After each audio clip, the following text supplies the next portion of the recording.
Hi, everybody. We're going to get started promptly for the DSi session here at Biddle Hub. So if you're lingering out by registration or by the coffee in the back, do come to the workshop stage now. We have an amazing, excellent lineup for you guys today, themed around rigorous approaches to the decentralization of science using Web3 technology, which I'm super stoked about. It offers a new way of thinking about the applications of Web3 that strictly aren't, what we're used to as degens. I see you guys out there. So let's think a little bit about and keep in mind how we can move beyond some of the existing narratives and really expand Web3 technology for public goods and social impact beyond just DeFi apps, right? So the theme for this year is distributed coordination for global science impact, and we're going to be coming at this in a variety of different ways, and I'll be sharing that with you really shortly with the DSi Quest. If you are interested, if you're just popping in now and just hearing about DSi, do scan this QR code. That'll take you to the site, which has the complete schedule. There you can find the other events that are happening at DAO Denver simultaneously with ETH Denver, and then Shelling Point's our capstone event at the end of the, pretty much at the end of the week here. So we're back. This is the second year of DSi, what used to be DSi at ETH Denver. Now it's DSci.Denver is what the community has come to call this.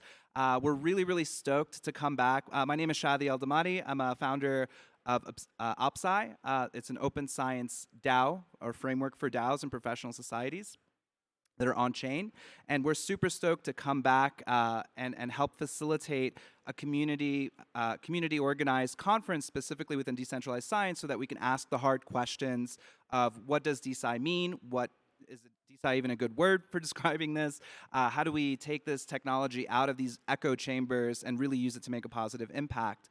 So we're super stoked to have the Science Commons Initiative co-facilitating with us this year. Definitely check them out. They're a nonprofit organization spun out of the Gridcoin, which is an OG in the scientific computing space. And we're encouraging all the organizations, DSi organizations out there, to join and be a part of the conversation. And the way that we really move this field forward in a way that capitalizes on all of the human and intellectual capital that's present and flooding into the space every day is get involved. Join the Telegram chat. Reach out to your neighbor if you're just sitting down and meeting someone for the first time, and ask them how you can get involved. There's tons of work to do. We're basically rebuilding science in parallel to the existing system, but building it up from the ground up. So just really quick, I think last year it was. Last year was a very shoe-strong event. Big shout out to Methuselah Foundation, Foresight Institute, and SCURF for helping put that together. Literally came together at the last minute, and somehow we had 1,000 people show up, over 12 hours of content, and then there's been 37 DSi events since this one. This really, I think, was a major inflection or flagship moment for DSi as the community coming together to build out in public and curate what mechanisms or vision we really want to have for the space. So this year, definitely scan the QR code. You can see the schedule. We have other sessions. Today's utilizing building and evaluating digital tools for science. There's a social after this in the back. And then tomorrow we'll have more content around DAOs and specifically for science, incentivizing participation without money. Then we'll also have decentralized compute and AI tracks. So for those that are looking to biddle, go there. There's some amazing companies and startups and protocols that are building in DSi, doing things that we can't even imagine yet in the Ethereum community.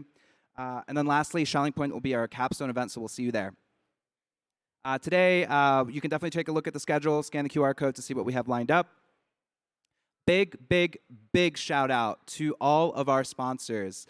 This has been incredible. We took a completely different experimental approach this year, where we said no tiers, no quid pro quo, everything planned out, well, almost everything planned out in public. And we really wanted to show that it was possible in the middle of a bear market to raise the funds possible to put on an event like this at multiple venues with global talent, individuals with real, actually performing real science, coming to the space and moving the conversation forward. I can't list them all out right now. I don't want to take up all that time. But these are all incredible DSi companies that resonate with this mission. And if you're out there and not included on here, do reach out how you can get involved. We would love to extend the tent out to all DSi communities that are interested in community building around the vision and the narrative that's emerging organically. One quick thing. So the theme is impact and how we think about global decentralized science impact. One thing that we're doing with this event, it's an extension of the experiment that we've put forward here, is we're actively collecting data and measuring the impact of this event in real time in different ways, quantitatively, qualitatively, coarsely, and finely. What we're looking to do is publish an impact leaderboard on our site at the end of this event that ranks basically contributors and sponsors of the event based off of the weighted impact that they've had by contributing paying what they can to the event. This is very much an open conversation. Impacts metrics are very much qualitatively defined. We'll be publishing this data open source. If you want to be a part of the conversation and think about how we can have real applications or use cases of things like hyper certificates, public goods funding protocols, parameterized around impact evaluators, please do join this conversation. And if you haven't already, complete the DSi quest. We'll be giving out swag for everyone that completes the DSi quest. If you complete more DSi quests, you get elite swag. So this is our way of incentivizing and rewarding people that care about the space, and also giving them some cool things to remember the event by. Come to Shelling Point, we'll have T-shirts for you guys there if you've completed all four DSi quests. You can still complete the DSi quest from previous days, but the main purpose is tell us what you think. If you have an incredible idea that just struck you, write it down, put it in the quest. We'll train a chat GPT algorithm on it later to do some interesting stuff down the line. Maybe not. We'll see. Okay, so transitioning to the actual content for today. I am super stoked to be moderating a fireside discussion today with Lindsay Cameron. She's a PhD postdoc at Stanford. I've invited her here without telling her anything about anything that's going on. Well, maybe a couple things, just that we're all crazy, really. And I think it's incredibly important for the builders in this space to hear from the folks that they are assuming to be building for, right? Are we doing a good job communicating the content that, communicating the content, the mission, the narrative, and actually building tools that solve problems? So today's first session will be a fireside where we talk about the path, rather the treacherous path to intellectual independence in academia, where Lindsay will share some of her stories and her backstory and kind of how she's taken the DSi movement in her brief exposure to it. So I'd like to welcome to the stage Lindsay. Everyone give her a big round of applause. Be nice to her. She doesn't know about any of this Web3 stuff. Cool.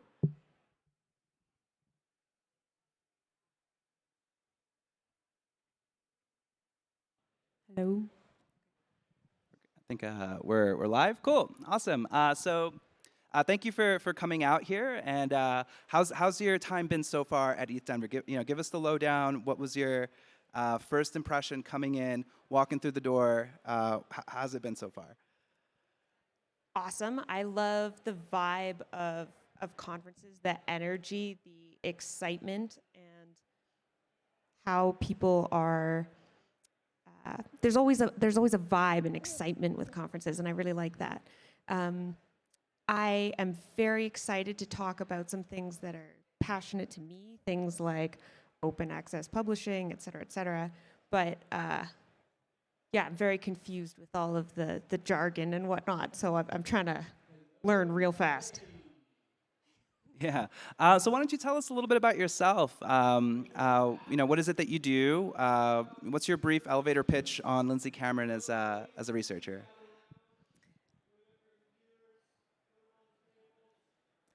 So my path, I came here, I did my undergrad in pharmacology, so drug design and development, with a heavy emphasis on chemistry and synthesis. I then transitioned to do my PhD in neuroscience with the idea that you really have to understand your system in order to apply those drugs. And I started studying psychedelics. So I did my PhD studying psychedelics. I worked in a chemistry lab, so I worked with a lot of chemists. We synthesized novel compounds. We figured out what parts of psychedelics are good, what are bad, can we optimize them, and then we go through and we have this pipeline for testing them. And now I'm at Stanford at the School of Medicine in the Department of Psychiatry. I still study psychedelics. I'm focused a little bit more, again, kind of on the therapeutic effects and what is the trip, what happens to the brain during a psychedelic experience.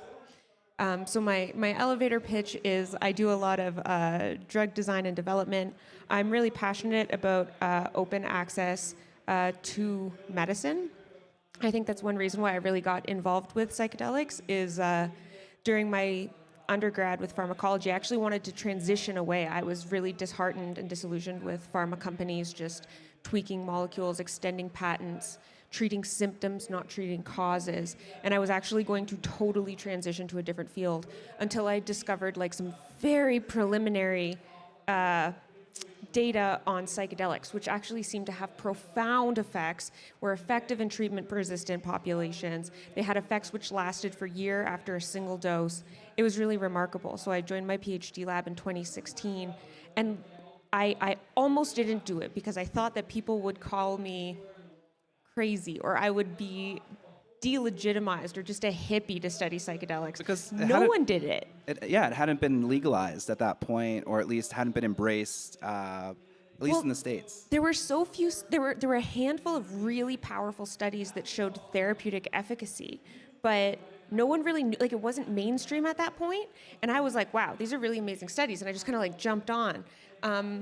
And I loved the research and I loved the lab, and I was like, well, I guess we'll see what happens. And I mean, it could have gone a bad route where I became a hippie and no one liked my science, but it went pretty the other way, which was everyone has now jumped on this train, and it's a little more common knowledge that psychedelics are being used to treat mental health.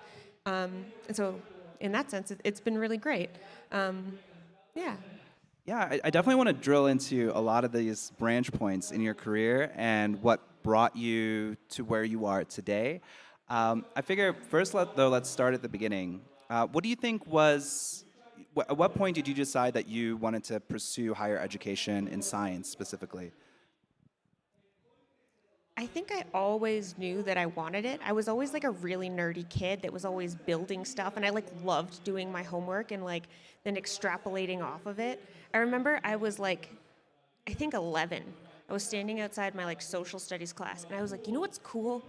The idea that you can have like a cluster of atoms and save someone's life with that. And I remember just being like fascinated by this idea, and honestly, it's just kind of like kept me going. Yeah. So chemistry, so your love of chemistry, physics, natural world, Yeah. and then, so then there was, I guess, this moment where you identified preliminary data, and was that the transition for you? Like, oh, I'm going to do neuroscience now, or I'm going to do research primarily in neuroscience, or where did, at what point did you find yourself calling yourself a neuroscientist, I would say? Okay. Yeah, so I was actually always interested in biology, and I always like wanted to go in that direction. I found the idea of, so both my dad's a doctor and my mom's a physical therapist, so this idea of like being healthy was always like important growing up. I was definitely more microscales focused than they were. And I always loved math and chemistry. They were always like, there were rules, and then you could figure out what to do, and there were problem sets, and like those were the things I was good at. It's actually not that good at biology. It involved a lot of like memorizing, but you kind of have to like learn the biology before you can start messing with it.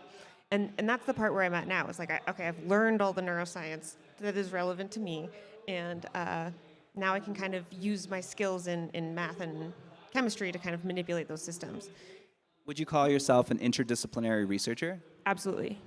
What skill sets do you think are the most important for your research that might not be obvious, or like what does interdisciplinary research mean to you, I guess?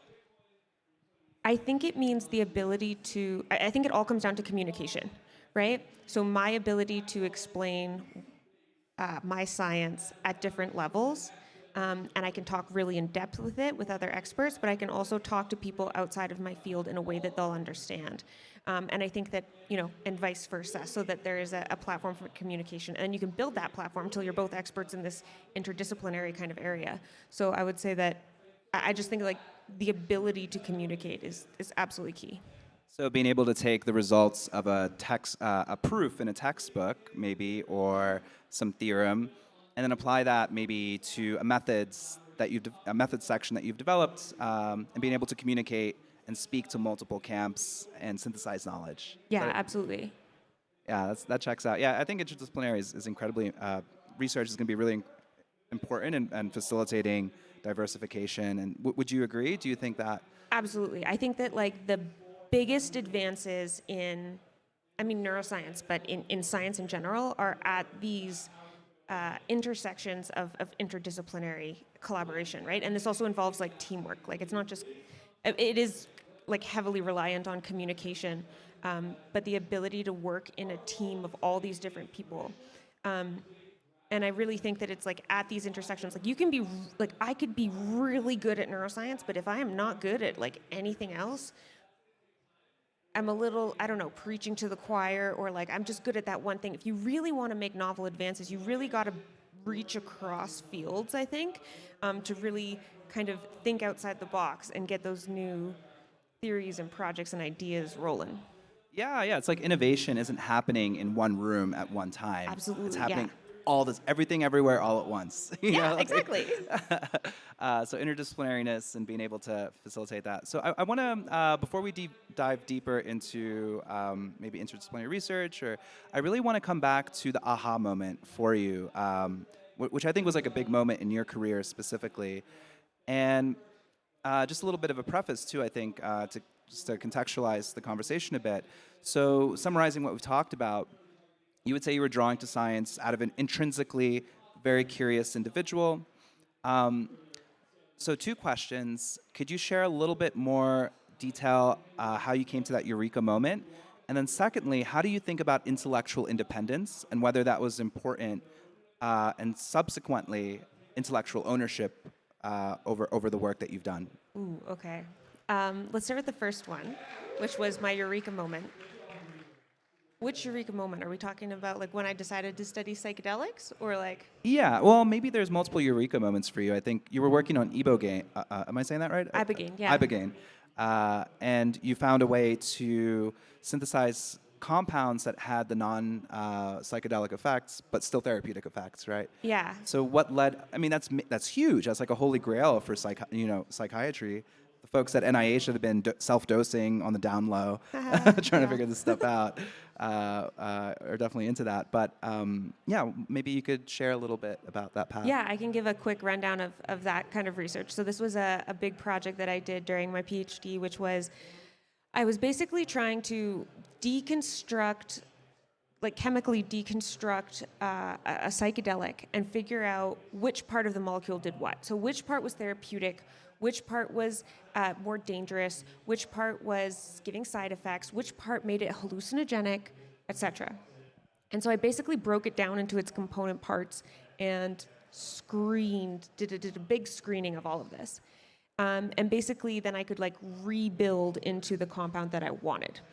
So one thing that really kind of pushed me forward, and this is kind of coming back to this idea of accessible healthcare, accessible medicine, is that although psychedelic medicine is it seems so powerful and it's gained so much momentum and it really has done remarkable things for psychiatry, but it also seems to be serving some populations more than others, which is that the people that can afford to do this, because right now it's tens of thousands of dollars to do something like this, you require multiple full days off work, which is days without pay. There's no childcare. And really people from lower socioeconomic classes, who are often people who need these kinds of medications the most, are like it's most inaccessible for them. So what I wanted to know is basically, could I deconstruct these psychedelics and rebuild it into something that was non-hallucinogenic? If it was non-hallucinogenic and safer, would people need all of these appointments? Would they be able to maybe take this at home, or maybe take one day instead of multiple prep days, multiple drug days, whatever the current, that's kind of the way the current clinical trials are doing right now with something like psilocybin. So the idea is like, do you need the hallucinations in order to have a therapeutic effect? Do you need to undergo that ego death, that spiritual experience in order to feel better? Or is the trip something that just happens and the therapeutic mechanism happens a different way. And so what I did is I made a non-hallucinogenic, safer version of Ibogaine, and then I tested it head-to-head with a traditional psychedelic. And basically, it works. It works just as well, suggesting that the hallucinations may not be necessary. So, leading up to the aha moment might have been something like microdosing, right? Microdosing, you're not having these intense hallucinogenic effects, but it seems to work in people, right? And they are lower doses, so they won't have these insanely profound effects. But it was like our first key that like maybe you don't need this experience to just be better. So that was maybe, I feel like it was a building of an aha moment where I was like, I think this could work. I think this could work. And then I like made all these drugs and tested them all, and I was like, it works. It freaking works. Which was very exciting. So I guess that was my aha moment. Before we get to the second and third questions about intellectual independence and ownership, how important were the availability of resources like facilities, reagents, mentorship? What do you think were the most critical components of support for you as a trainee to do something incredible in your PhD research, right? What do you think put you in a position of maybe not advantage, but like what do you think were the right pieces of support that let you capitalize on your talents to get to this aha moment? That is a great question. I would honestly say collaboration. So I joined my PI's lab when he first started. It was a chemistry lab. We had a fume hood. We made drugs. We didn't have a lot of neuroscience stuff at all, and he knew some neuroscience. He's a brilliant guy, and he's definitely like learned a ton along the way. But when I joined, I quickly outgrew what I learned in terms of neuroscience in that lab, and I kind of created a network within the department. Like everyone knew who I was. I'm just very extroverted, and I talk to everybody. So I would invite myself to other people's lab meetings. I went to every journal club. I was just relentlessly asking questions, just because that's kind of who I am, and developing those kind of collaborations. And I had my PI's go-ahead. By the way, he's also like quite collaborative, and so I had this ability to be like, if I met someone, I could just say, hey, let's do an experiment together. And I had his blessing to do whatever I wanted, and that kind of worked. So I guess it was like freedom on that front. Also collaborations, open cores for sure. There were a whole bunch of like microscopy cores that I didn't have access to working in a chemistry lab. So behavior cores, microscopy cores, stuff like that. Yeah, that's fascinating. I think so. It seems like culture was a huge finding your place in a culture that accepted your inquisition, that accepted your extroversion, and was like, yeah, come on into the lab. We'll open it up for you. We'll be able to let you play. That's terribly fascinating. So, at any point then, would you say that somebody? Have you ever had an experience where somebody said, no, you can't look at my data. No, I don't trust you. No, we're not playing the same game here. Or maybe not even explicitly, but have you ever felt that perhaps there's a different camp than the one that perhaps that you've participated in, or what your experiences have been overall? Yeah. Some people just don't want to engage, and that's fine. You know, you don't need to engage. I think one of the biggest hurdles in that vein is I would often go up to people and be like, hey, I have this side project.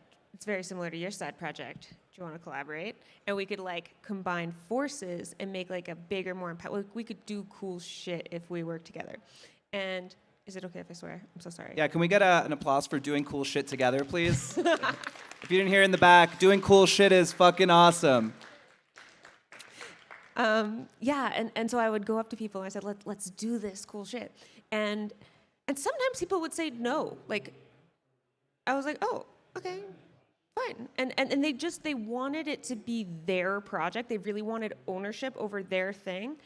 And sometimes I would even be like, okay, well, if that's the case, can you like tell me what you're doing, and then I'll tell you what I'm gonna do. So at least we don't like scoop each other or step on each other's toes. Like, at least, at the very least, we can be complementary, even if we don't need to compete. And I haven't had the best response to that. To me, this is a very logical, like, well, we're all working together for like the betterment of science, right? And people just don't do that. And I don't really know why. And so sometimes people say like, well, if you do it and I do it, then it's better for replicability. Okay, but I really think it kind of comes down to like they want their name out there, or they want, I don't know. I kind of like fundamentally don't understand that. So maybe that's a lack on my part. Yeah, yeah. So I really want to drill down into the scape or spectrum of incentives that might be out there. That's kind of like a leading question into that. I think maybe the audience, if they've been following along, they can see perhaps like your incentives might be different than some of the other folks that might want to collaborate or not, right? So, I mean, it's a tough question, but what would you describe like your main incentive or drive to want to collaborate or continue down this path? Is it do you want to like be like the director of NIH one day? Like, are you looking for that sort of thing, or what's your deal? Or do you just want to keep playing? I think that, I mean, okay, I love Tough science. question, by the way. I apologize. No. Good question. There's just a lot packed into it. So I love science. I love doing what I do. I want to be, currently I'm kind of in this academic world with like kind of dabbling with startups on the side. And that's, I don't know, I've been like that for a while. It's kind of how I am. I'd like to kind of keep going down this trajectory. But there are definitely some like infrastructure changes that I think are an issue, and they make me drive. Like, I actually, a couple months ago, I was like, I wish I could be the director of NIMH, which is the National Institute of Mental Health, so that I could change these policies, because they're so silly the way that they are currently, that they're inhibiting progress on research. I don't know, like, I don't really care to be, director of NIMH, but if I could at least shape the way that people do this science, like I can help the community, because the way it's structured right now is just not great. Yeah, I think that's a really good unpacking. So coming back to this novel drug, it sounds like it could be pretty impactful, potentially very lucrative as well. So did you have any exposure to, did folks from the tech transfer office reach out to you at any point? What was that experience like when it came to, like, when did you start thinking about money at any point, if you did? Okay. So my PI, my mentor when I was in graduate school, is a chemist, and so he knows all the links to the people at the tech transfer office. We filed patents before we released our paper, which is you have to do that before it's like public knowledge. So you always have to file your patents before you do your paper. And I found out, oh my gosh, this is a touchy subject. So yeah, I mean, I'm don't hoping say I'm phrasing. anything. Yeah, because we are being. So I was left off the patent, even though I did the whole thing. You were left off the patent. Yeah, for the drug. Why do you think you were left off the patent? And who was on the patent? My boss was on the patent. Was he the only one? Did the university get a stake? He was the only one. But the patent's through the University of Davis, California Davis. And how involved were you in the process, or how much do you know like about the specifics of the patent? I just know he filed it without me, and it's done. Okay, I see. So you're just like, oh, open close book, we're good to go. It's yeah. And at one point I was like, oh wait, you filed it? Am I on it? And he was like, no. And I was like, why? I did all of it. And he said that grad students don't belong on patents. So when coming back to your question about when did I start thinking of money, was money an incentive for me? I was kind of not even given that chance before I realized there was a chance. So. Interesting. So, there goes my phone. That's really, really interesting. And so do you think that, like, so there's two ways to think about it, right? One is like, oh, shucks. Man, I did it once, I can do it again. I just need to be a professor at a university, and then I can have my own patent. And then the other option maybe is not as optimistic, I don't think, is more like, maybe something's wrong here. And so would you say that's an accurate assessment? And where would you fall if that's like valid binary choice? So there's different options here. One, right? So my drug is now going through preclinical trials. It'll be in humans, in theory, later this year. Some people, like totally off the record, have like made this at home in their bathtub or something and taken it. And so people have taken it. They've survived. It's good. Appears to be non-hallucinogenic. So that's really cool. But until it goes through those drug phase clinical trials, the patent doesn't have a lot of worth as is. It needs to show that it works in humans through a proper clinical trial. So the advice that I've been given is, if it works, if it shows a lot of promise, I can go back and argue legally to be put onto that. Then it's like worth the appeal going through that process. Right. But right now, what I might be doing is just burning bridges with my old PI, who is helping my career in other ways, when in the end it might not even be worth anything. So that's one thing. The other thing is just leave it, never think about it again, do something else. I've also had people approach me trying to get my knowledge of synthesis and all these chemical structures and stuff to form other startups, or I've been offered, I'll help you sue your old PI. And I was like, but it's very interesting, right? Like in this academic culture, my PhD advisor is going to play a huge role in my career going forward. And this is not exactly a person that I want to piss off, and if I argue or bring him to court, that will piss him off. And if I want a career, and as I advanced through my career, I started in his lab when he first started his lab, but he's actually kind of well known now. He got up there pretty fast, and so now he's a well-known guy, and now I really don't want to piss off a well-known guy. Yeah. So it's a little bit of a catch-22. I think I should just leave it and not burn any bridges. Yeah, I mean that seems pretty sane, right? I mean, why rock the boat? Yeah. So I do want to talk to you a little bit about what's happening here and your kind of impressions and but I do want to make sure we drill down a little bit into where you are right now.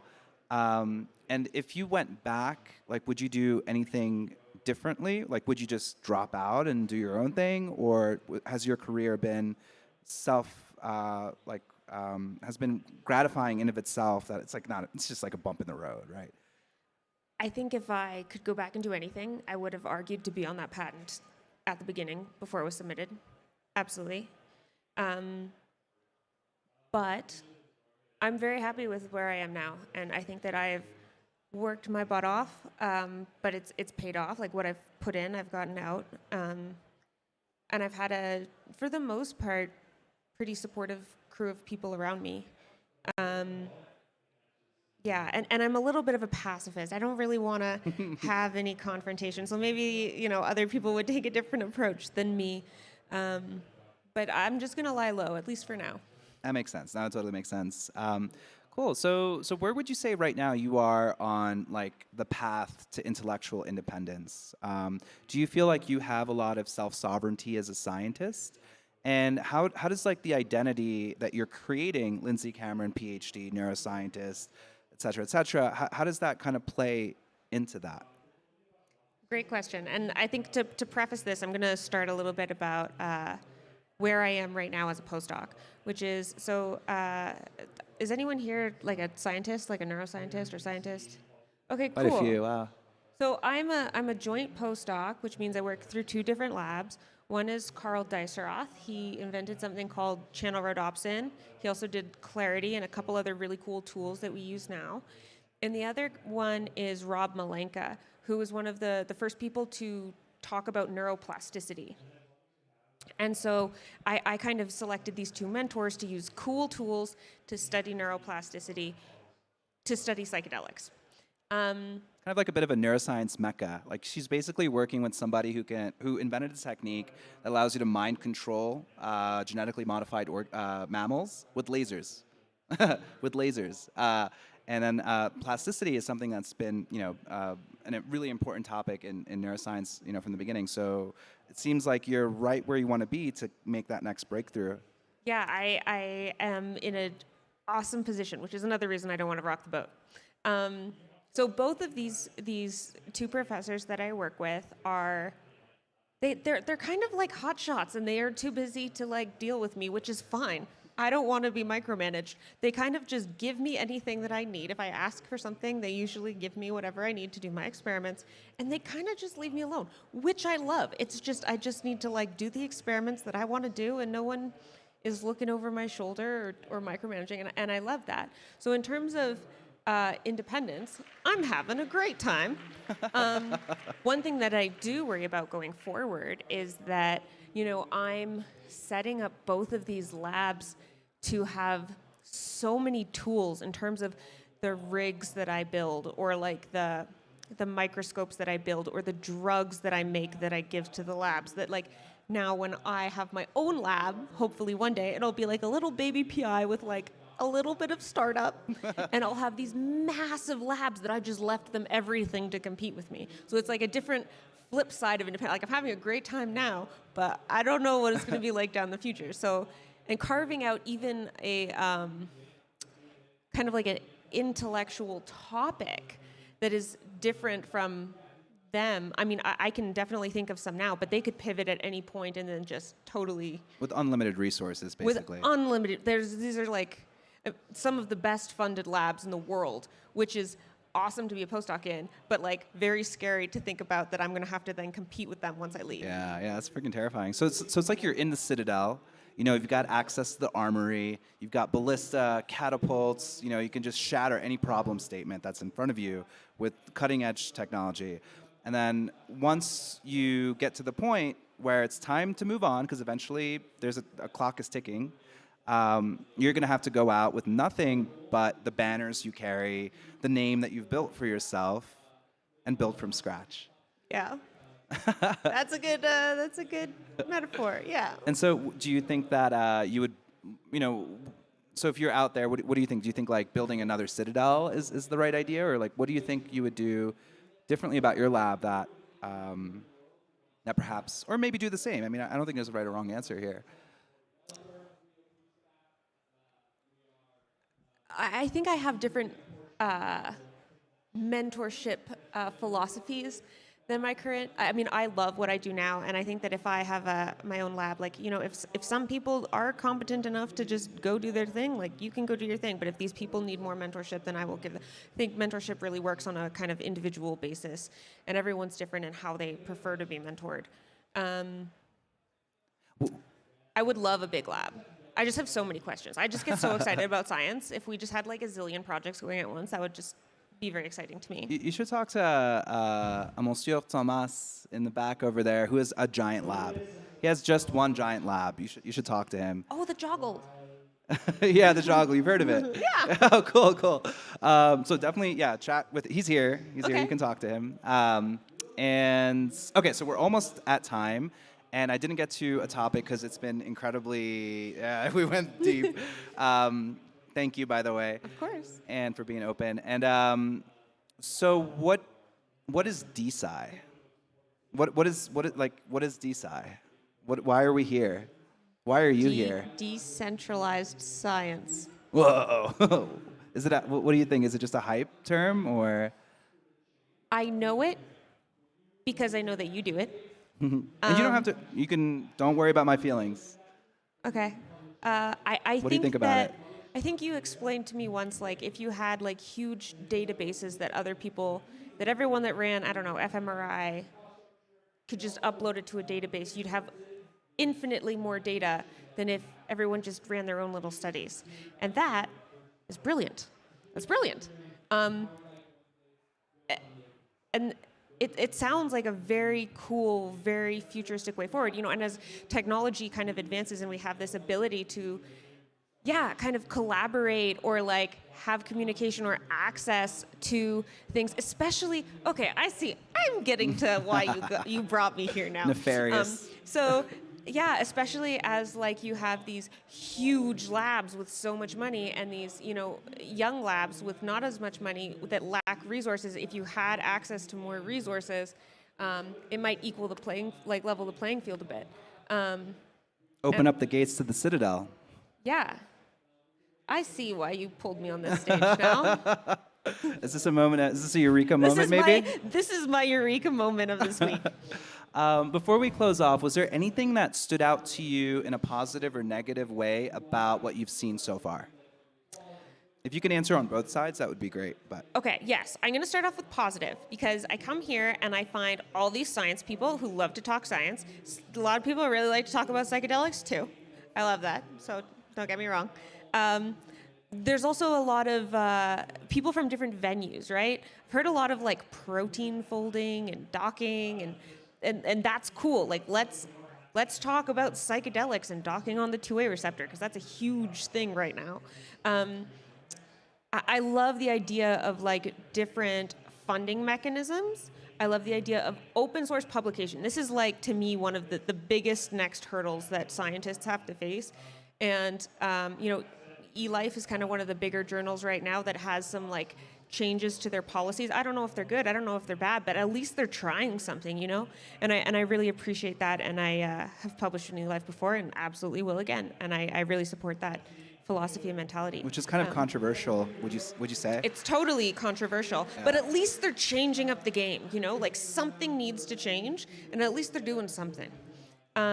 So this idea of just talking with people from drastically different backgrounds about what are their views or what are their opinions on open access. Like sometimes academia can be so insular and like, you know, we're just used to this is how you submit journals to science or something. You know, like this is just the way it happens. You know, so really getting out of that comfort zone and understanding that there can be different types of publishing models is very useful. I would say so basically what I'm saying is I think there's a lot of like-minded people here. And I really, really love that. I would say a drawback is that I have no idea what you're saying. Like the other day, I asked Shadi, what is a DAO? I don't know what a DAO is. And he sent me a link, and I read about it, and now I know what it is. But I just think if there were a way to kind of bridge my academic world, which is often quite insular, and the world here, this like Web3 world, to make everything more accessible, would be fantastic. And I think we got to break down those barriers. I think, you know, we as scientists have a bunch of jargon. I'm not gonna like that's totally a thing too. So I acknowledge that. But if we could just break down the barriers on both sides to build that bridge and then build that bridge up, I think that's where we should go. Yeah, well, that's it. You heard it, folks. The best and the worst of DSi up until as seen and experienced by someone completely new to the space. That we hope we can draw you into some of the many organizations, societies, DAOs, and protocols developing tooling. Definitely do, feel free to reach out to myself or Lindsay if you would like to follow up on any of these conversations. And yeah, with that, I'd like to give a big round of applause for Lindsay for coming out here. And yeah. Thank you for having me. And with that, I'm going to pass the mic off to Jelani, our much vaunted MC. And we're going to transition into the next set of content.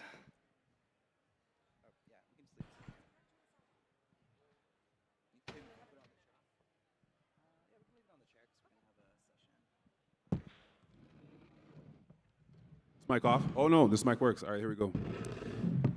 So yes, thank you, Shadi and Lindsay, for the great talk on essentially how do you trick somebody to getting into DSi. I think Shadi did it quite well.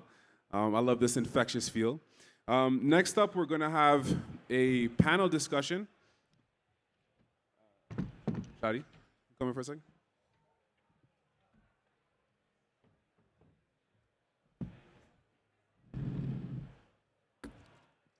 Yes, we're going to have a panel discussion led by Ariella, once again, our great moderator.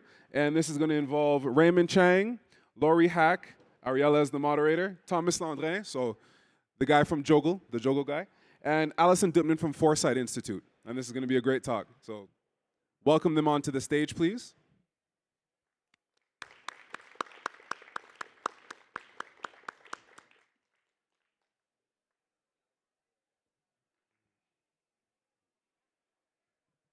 And the topic of this panel is one that I consider to be very spicy, not only in the DSi space, but also in the larger Web3 space. And we might get some hate from the other side. But it is to D or not to D. And that is essentially, do we need decentralization in science? And if so, or if not, but if so, where does it need to be applied to be most effective in breaching or making DSi what we want it to be? So it seems like Alison is not here. Is there anybody else who would like to maybe come on and join this discussion that may have 2 cents or 2 Satoshis? As an advocate, right? We have our 2 skeptics, so we need an As an additional advocate, somebody who is for or pro decentralization in science. We haven't practiced anything, so you won't be behind. They have no idea what I'm going to ask either. Yeah, it's all to be spontaneous. I saw a hand go up, so if he wants to come in. I'll start talking while Shadi sorts that out. Okay, so I'm just going to set the agenda while y'all are sorting that out. So the first thing we're going to do is very brief introductions. So in just 1 minute or less, like what about you and your background is most relevant to this debate? Then I want to do a couple audience polls on the meaning and purpose of DSi. So if you're zoning out, now is a great time to come back and refocus and get ready for me to ask your opinion. And then we'll dive into some gently moderated discussions. So that means you can kind of freely argue amongst yourselves, but if you start monologuing for more than 2 minutes, I'll probably step in unless it's like the best epiphany of your life. So let's get started with some introductions, 1 minute or less. Who are you, and how do you feel about DSi? All right, I start. Hi, I'm Thomas. I'm the Juggle guy. I'm a scientist by training. I'm a biologist, synthetic biologist. Had the chance to actually co-found the first French synthetic biology laboratory, research laboratory. And I went into the DIY bio movement. I helped also grow the DIY bio movement in Europe. Created the first biohacker space there in France, in Paris. And this whole experience taught me so much about, how we could do science differently outside an academic setting. And I just fell in love, with this level of freedom and inclusivity. So basically, it became a life mission to recreate like the best environment possible for doing science. And I know that the institutional way of doing it is not the right way. So that's why biohacker space was one. And now I'm doing Juggle. The difference is that it's not a physical space, it's a digital space. And we're trying to build a giant lab where everybody can work together. Hi, I'm Lori Hack. I am a trained neuroscientist. I have a PhD in neuroscience. Did a postdoc at NIH, and kind of from there completely shifted out of the lab, which was a wonderful day in my life, I have to say, and moved into science policy. So I worked at Science Magazine for a while. I worked at the National Academies in the United States for a while, and from there moved to a startup that was trying to take how do you munge a whole bunch of data together with policy objectives, and did a lot of consulting with NIH over, how do we understand portfolios and investments and impact and a variety of other things. One of the big things I did when I was at NIH was a study looking at race, ethnicity, and gender and grant awards. That was a paper in 2011 in Science Magazine. That was a big game changer for a lot of people at NIH and across the United States, and thinking about what the heck is going on. Why are so many fewer African American and Black scientists getting awards than white scientists? So that, and then from there, I was at Orchid, which you guys have heard a little bit about, was the founding CEO at Orchid. So, and now I'm at my own company. And so really the thread, what resonated with what you said, the thread for me has really been, how do we build infrastructure that supports researchers directly in doing the best that they can do, right? So I don't do research myself, but my life mission really has been, how can we create the policy and the technical tools and infrastructure that enable researchers to do the work that they can do without getting hamstrung by all the nonsense that happens in some of the institutional structures that we have, so. And you identify as a skeptic, correct? Oh, yeah, I guess I'm a skeptic in some ways, but yeah, we can, we'll get into it. All right, continue. I love that. Totally agree with all of that. Would love to chat more about it. My name is Raymond Chang. I'm also a scientist by background. I did my PhD at University of Washington, postdoc at Berkeley in decentralized systems and computer science. So it was more in applied cryptography, distributed systems, scalable systems, et cetera. Ended up spinning out some of that work. Excuse me. Ended up spinning out some of that work into a crypto startup called Oasis Labs. Co-founded that back in 2018. Now currently working on a new protocol called Hypercerts, which Shadi gave a shout out to, thank you. But we're trying to bring out more impact funding for public goods, especially things like science. I think one of the biggest flaws in the way that we currently do science today is the way that science funding is allocated and how value is transferred and reputations are managed. And so we're hoping to change some of that. But I am You're a skeptic? You sound very, very DSi from that intro. Like crypto native, like we need to change the system. Are you sure you're on the right side? Everything is rigged. You know, I straddle both sides. There's a reason why I'm here. I still teach as a faculty member at University of San Francisco. I'm very, I love science. I love academia, and I have strong opinions about the way things should go. But on some level, I think I am just really passionate about making science better in general, and that whether that's using crypto or not. I'll give a quick plug to the Meta Science Conference that's happening in May, which is just a different community of people that want to make science better. I'll be giving a talk out there about impact funding as well. But I think maybe one of my messages here is just that we should be thinking about it cohesively about how to solve the pain points for researchers. And how to make that better, as opposed to making it a token thing, which I think would make it difficult for a lot of people to swallow. Yeah. All right. Well, we'll see how it shakes out. If the skeptic side isn't skeptical enough, I can always step in a little bit with some shades. So, all right. And last but not least, our impromptu guest. Yes. My name is Jason Hartgrave. I'm an impromptu third-string quarterback by trade. No. No, I am a crypto advocate. I previously worked with Outlier Ventures, mainly in a marketing and advocacy condition or a capacity. I've been a crypto founder, tried to crypto edtech startup for a little bit, and really just an enthusiast of the space, big fan of science.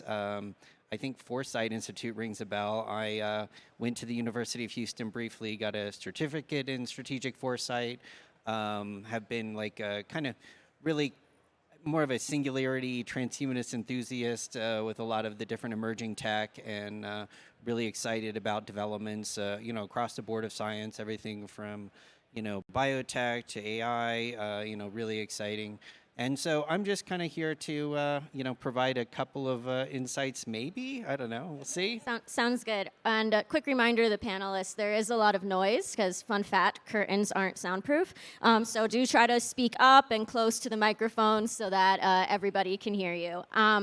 And for what it's worth, I forgot to do me. I'm Ariella. I'm an MD PhD candidate at WashU by day and founder of Web3 Women in Science by night, and happy to be here moderating. So, all right, audience wake up time. Time for our first poll. So I want to get a general consensus in the room for what is DSi? Because the topic of the debate is to D or not to D the Sci, but I think we need to define what that really is, and I think it's more debatable than we really give ourselves credit for sometimes. So I want to talk about, is blockchain, we're all here at a blockchain conference, but is blockchain necessary or sufficient for DSi? So I'll repeat and explain.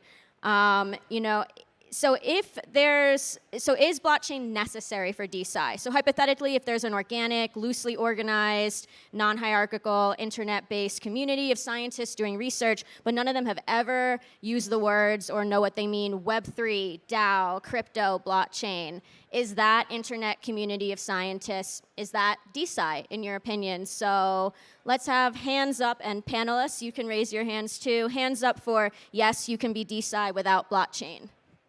Let's see. It's kind of blind up here, but all right, that is a large number of hands. And what about for no, you need to be affiliated with Web3, crypto, blockchain to be DSi?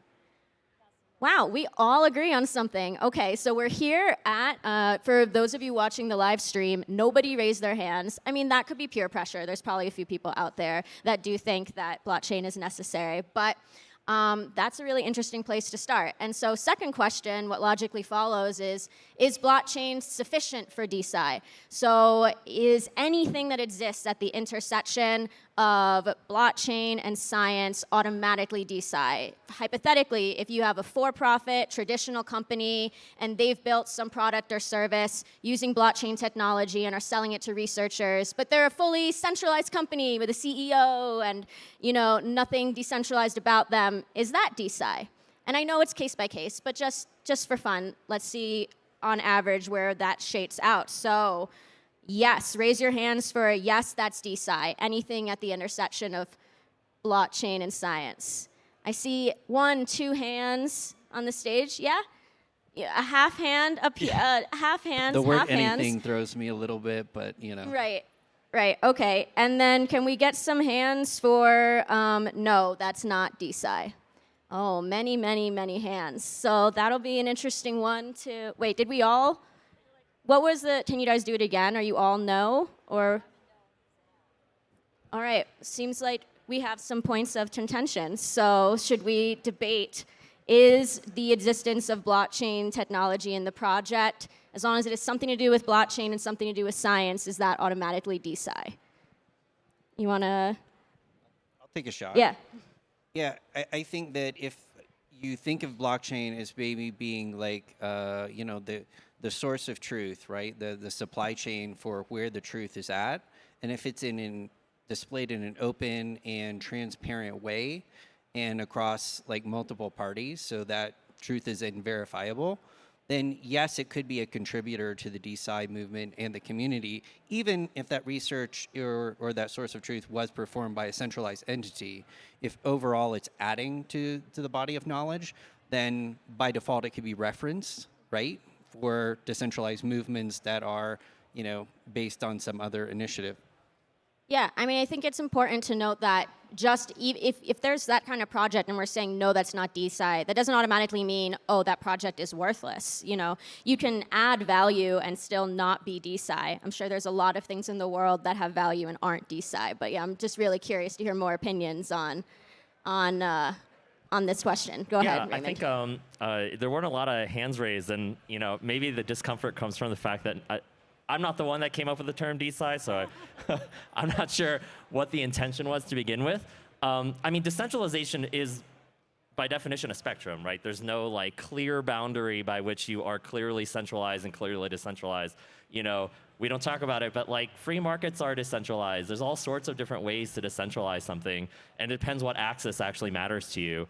I think the reason why I had a half hand up was because when it comes to blockchains, when it comes to crypto, typically the reason why somebody goes on to one of these systems is because they want some auditable trail. They want to have some kind of open system. These are open source software, open protocols. Now, of course, it could be used in a way that's very anti-ethos, and I could see a world where that happens, but I would say probably, I would guess your probable intent if you're trying to integrate with something like Ethereum or blockchain is probably to make the system more open, which probably has indicators of being more decentralized. But it's a guess. Go ahead, Lori. Yeah, I mean, I guess my thing would be, what is your intent in the product?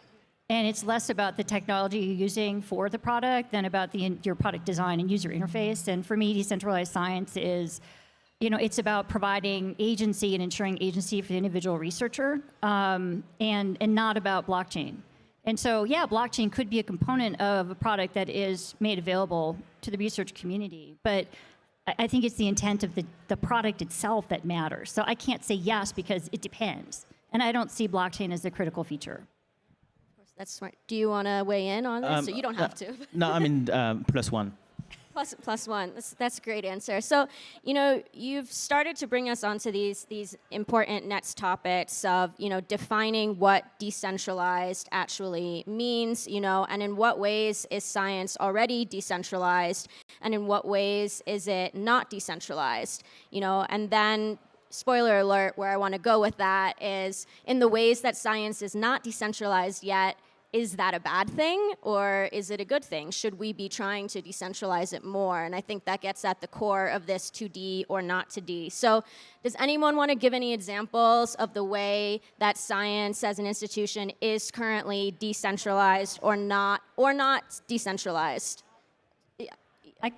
I can do a not, right? Okay, so one go of ahead. the big challenges in research policy in the United States is that we have over 7 individual funding agencies for research, right?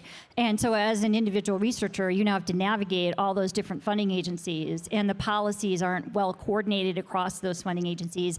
And even something as simple as coordinating a grant application interface that could be shared across all those funding agencies is just a pain. And so there's a huge amount of time and effort that researchers expend trying to understand, learn, et cetera, all the different rules and regulations from the different agencies that makes funding just a pain in the ass. It's just a pain, the administration of that. And a lot of the overheads you see, somebody was talking about this morning, on the grants, is because you have to have a whole grants office at your university to manage the arcanity of this process. So I think that's something where we actually do have a very decentralized funding, federal funding and philanthropic funding system here in the United States that makes it that much more difficult in some ways to understand what's available and to apply for those funds.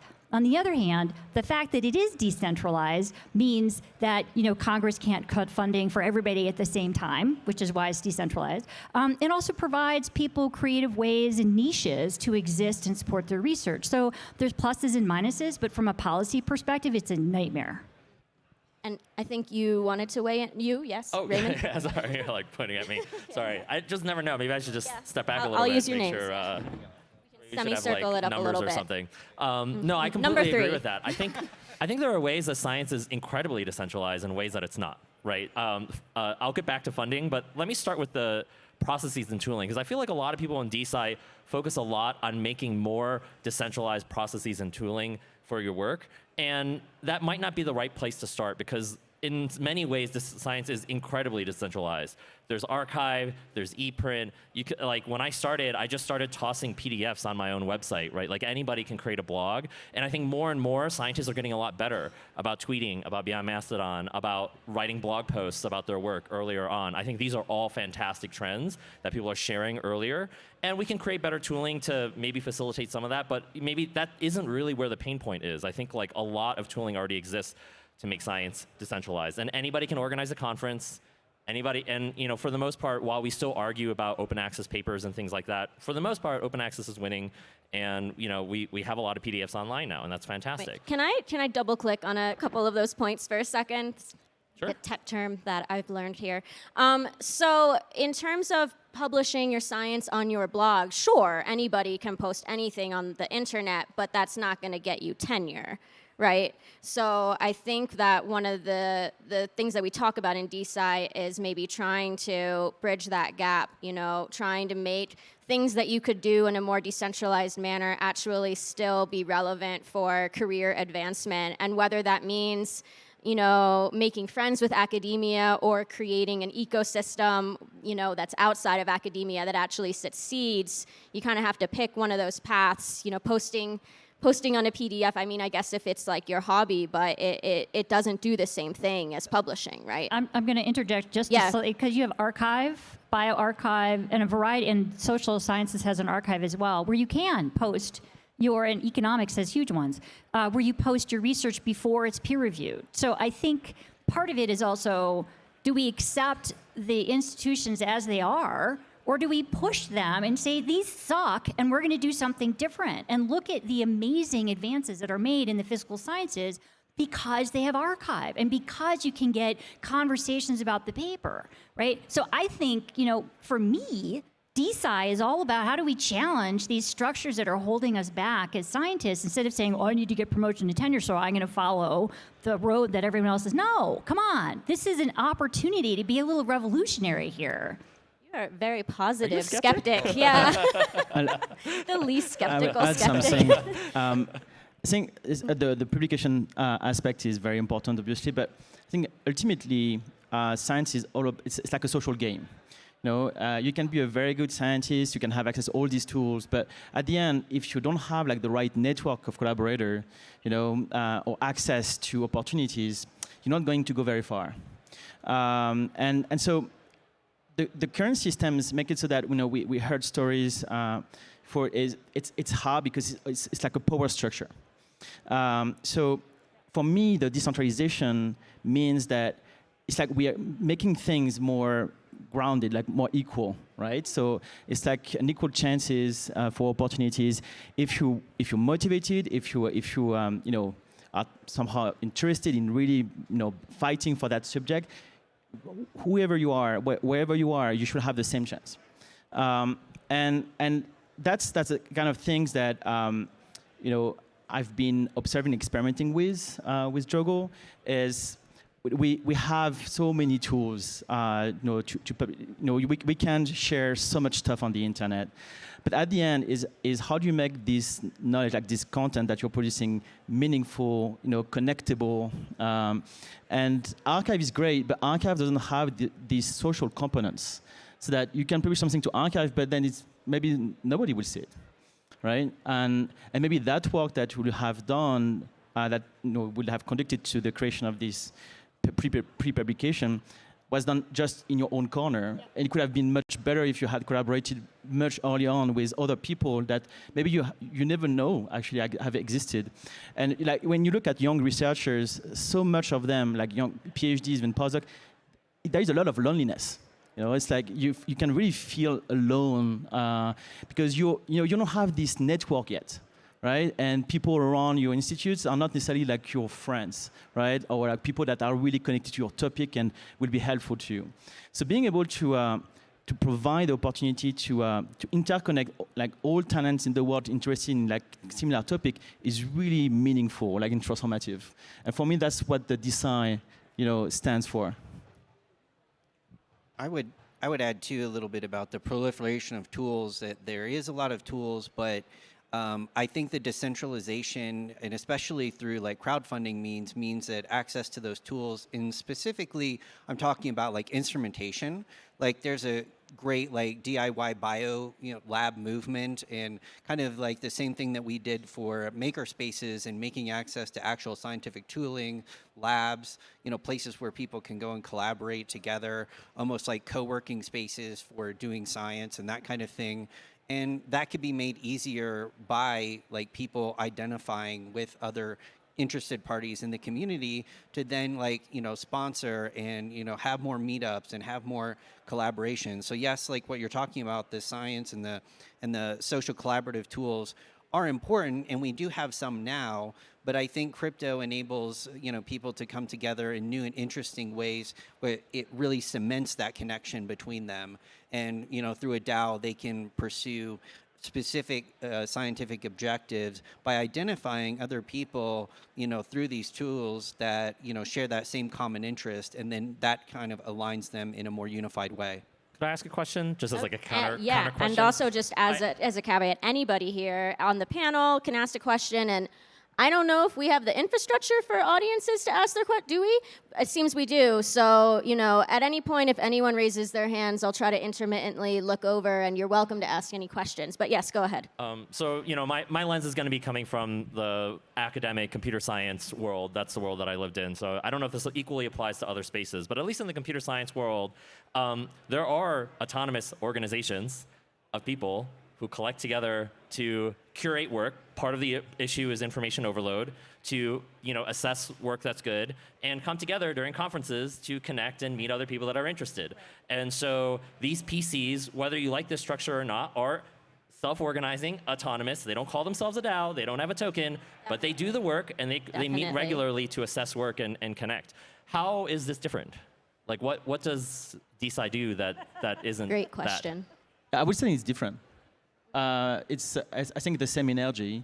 It's not the same protocol. I mean, Jogo is not Web3 based currently, so we've built everything the last 4 years on Web2, But I see Web3 as an opportunity as well, like to dive much deeper in like tooling that would be more adapted to fully decentralized model. Because right now we are trying to bring centralized, organizations or mindsets, and decentralize them. But what about in 10 years, right? Where we'll have millions and millions, of projects, individuals that have to interact much more fluidly. Would Web 2 only be enough? And my answer is, I don't know. So I'm taking the bet that we have actually to invest in Web 3 as well and explore. Yeah, I actually took a dive into Juggle this morning after I talked to you. And one of the things I really love about it is it creates a talent marketplace for scientists. And I think one of the things I've seen that's really toxic in academia is, at least in the biomedical field, is people stagnating in the postdoc and feeling like, oh my God, the only thing I could possibly do that would be meaningful is to have an academic career. And I love the fact that Juggle is providing this marketplace that says, hey, I'm working on this really cool project, and it specifically says, I need some help, and this is what I need help in. And I think it provides a very clear opportunity for researchers to jump onto projects. I love that about it. And whether it's Web 2 or 3, I don't freaking care, right? It's a new way of thinking about talent management in the scientific space. So a high five to you, dude. Thank you. Yeah. And I would agree with you too that one of the things besides just a token that we share for some material gain, it really becomes more of a communication tool and like a badge or a POAP or an identifying thing where people that are outside the world of academia and the community that you're trying to serve can then participate in your story, in your collaboration. And I think it's a great way to, if nothing else, but to grow the community of the project itself and the ethos or the mission behind that. So I just want to say, I hear so much consensus, and I agree, and I think that's really nice in its own way. Really big, happy family, but not quite the point. So let's try to dig down into what we can actually debate a little bit here, and maybe just starting with the skeptics. What have you heard, in the whole history of your experience of DSi or at this conference where you've been like, no, you don't have to call it, maybe don't call anyone out specifically, but, as a concept, and, if you need some inspiration, potential ideas include the concept of permissionlessness, maybe regulations and ethics, credentials. Does science need more equality versus actually hierarchy, maybe potentially being useful for some things, the role of expertise? Right. Just I think it's something controversial. I think for me, it's this whole thing of what's an expert and what's a scientist, right? And I think we're all born being scientists, right? We are all scientists. You don't have to have a PhD in a way to be a scientist, right? But you do need certain kinds of expertise to do certain kinds of research, right? So you have to have done the work to learn about the language of biology, to learn about how do I actually code? Oh my God, it's hard. It's really hard, right? You have to do that. You can't just jump in as a newbie and expect to be able to participate. So I think for me, the participation component is how do you balance this idea of, oh my God, scientists are these special breed of people with, no, we're all scientists, we all test hypotheses in our daily lives, with what expertise do we need and how do we gain that expertise? And, to Shadi's point and others, is how do you signal that you have that expertise so that when you say, hey, I'd like to participate in your collaboration, the person that's advertising for help understands that you can come in and be a contributor, right? Or, hey, I'd love to participate, but I need to understand more about what you're doing. I think those are the conversations that we need to have instead of saying, oh, I'm this kind of a person and I have this training and you couldn't possibly understand what I'm doing because you don't have a PhD. I think that's the part that DSi can help, but I don't think, right, that a crypto token is going to solve that problem. And that's where my skepticism comes in this, is I feel like people are coming with this really cool hammer, right, of Web3. Oh, it's cool, it's really neat, but they're saying we're going to solve science with Web3 tools. No, you're not going to fucking solve science with Web3 tools. You're going to solve science with thinking about the culture and how do we make it more inclusive for people. And then if Web3 tools are useful, awesome, but don't come in saying, here's crypto and we're going to solve everything. That's why I'm a skeptic. Does anyone disagree? Can you say something worse. Go ahead. I think what she's alluding to is like people saying Web3 and not really saying like incentive and system design, because like systems design is kind of at the heart of every Web3 project. How does a token work? What does it incentivize? What are the game theory behind it? But a lot of people just tie it to some sort of financial outcome at the end. And it becomes sort of like, a get-rich-quick scheme, or, just very much in the way that people can talk in crypto in one-dimensional ways. Like an NFT could be one thing, a piece of art, or it could be, something completely different. So we sort of use these catch-all terms to describe very complex things. And so I think that there is a lot of sensationalism behind the DSi movement. And it's important for us, to evaluate each project on its individual merits and how are they designing Web3 to either amplify individual parts of that project or integrate it into a cohesive ecosystem on a case-by-case basis. Okay, we have to speak up again because of our non-soundproof curtains. Hello. And do you have anything? Okay, I gotta find a way to really disagree with this. Yeah. Yes, please. Because all these arguments are garbage. No, I honestly, I think it's really. I think this makes sense. I think it's hard. It's hard because we're talking in the abstract, right? And at the end of the day, you have to solve a pain point. And I think for the most part, I'm learning more about the space. I'm learning about what other people are doing, but.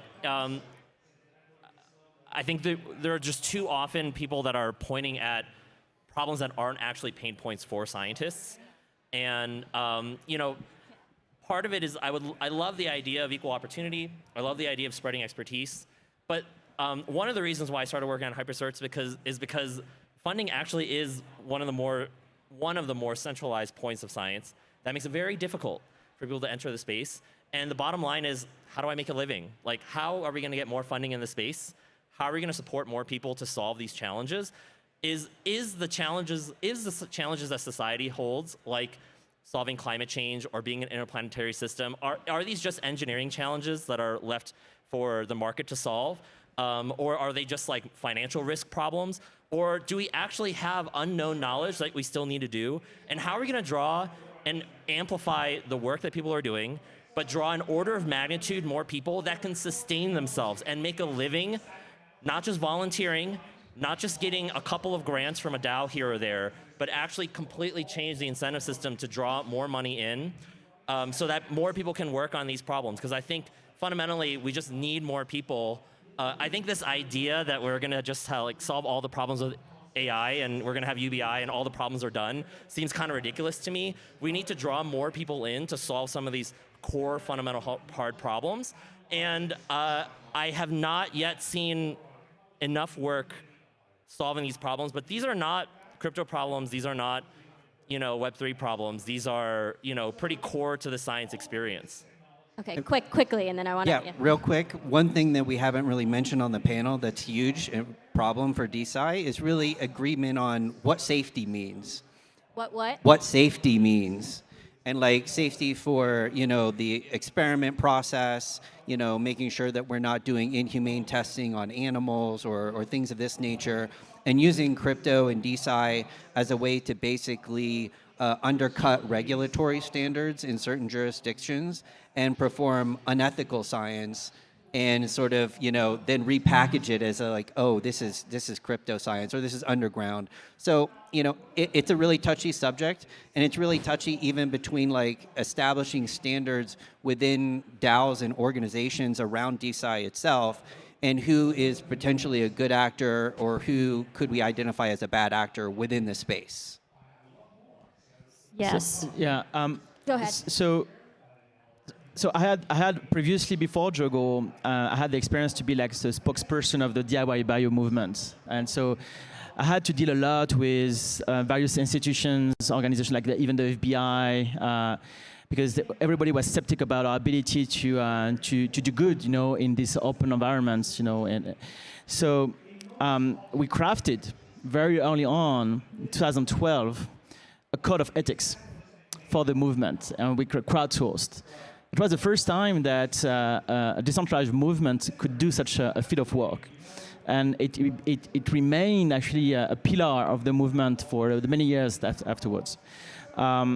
But when you look at, so interacting with the biohacker spaces, interacting with the fab labs, all those makers, a lot of amateurs are there.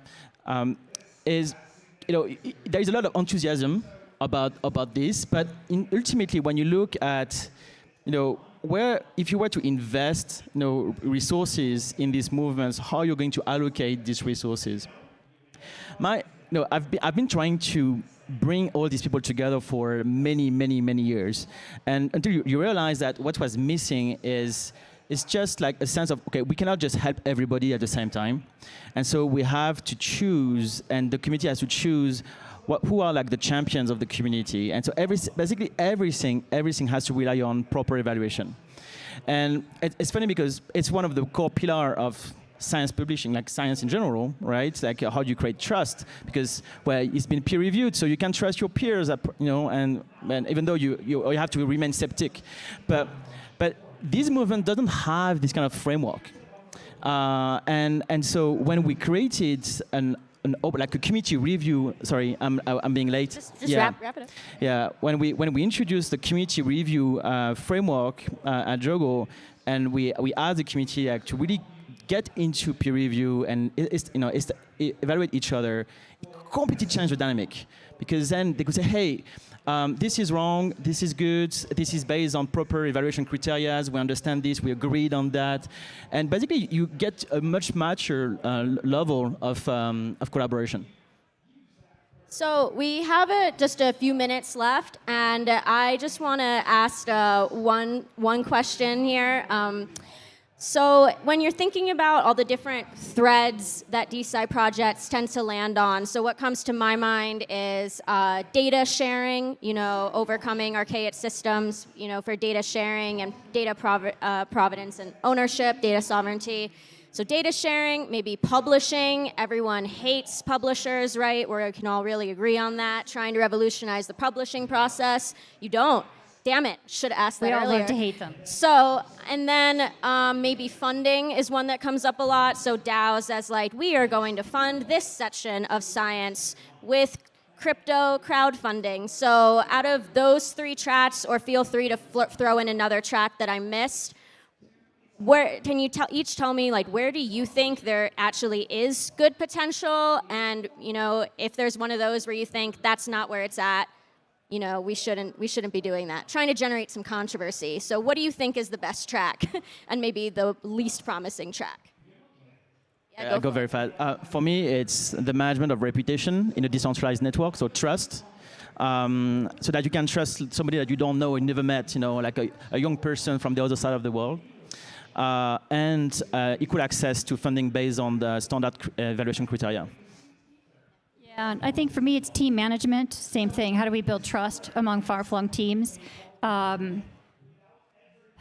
think that's the biggest promise for DSi. And what's the least promise? And what's the least promise? I don't think publishing is where you should be spending your time. Interesting. I think there's problems with publishing, but everyone likes to hate publishers. I think there's other things we should be hating than publishing. Should have another debate on that. Go ahead. Yeah, Most and least promising. I would agree that least promising would be publishing. I think it's already very decentralized. I think there are issues with respect to information discovery and curating and, filtering through like misinformation and things like that. But it's unclear that that's where we're going to make the most bang for our buck.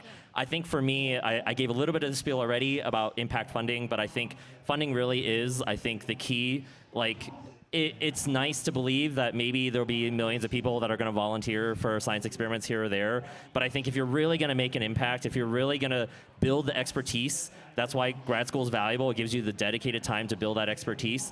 If you're really going to make an impact and push the boundary of knowledge, you can't be doing this casually. Like, you need to have some way to sustain yourself.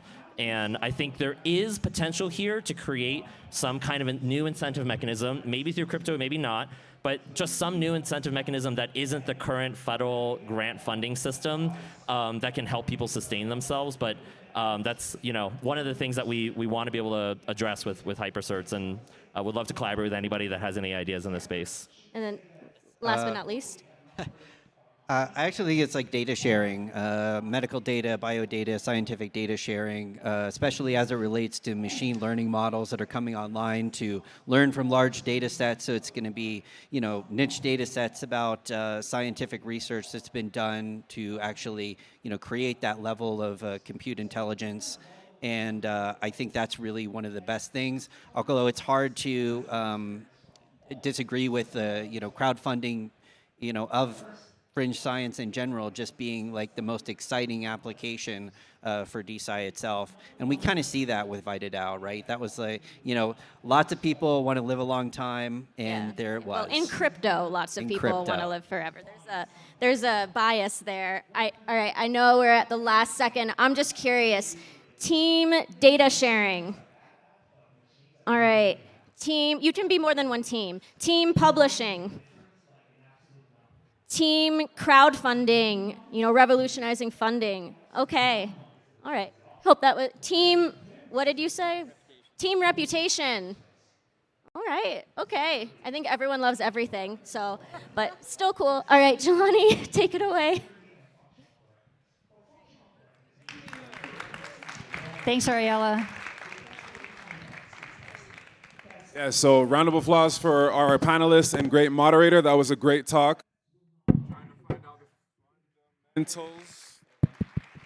What DSi, what it is to DSi, if we need to DSi. Our next talk is actually going to take place in about 5 minutes or so. So if you need a little bit of a break, you can do so. We're just going to switch out the chairs, and then we'll be back for a conversation with two special key speakers on what it takes to onboard scientists into the DSi space. So be back in 5 minutes or so.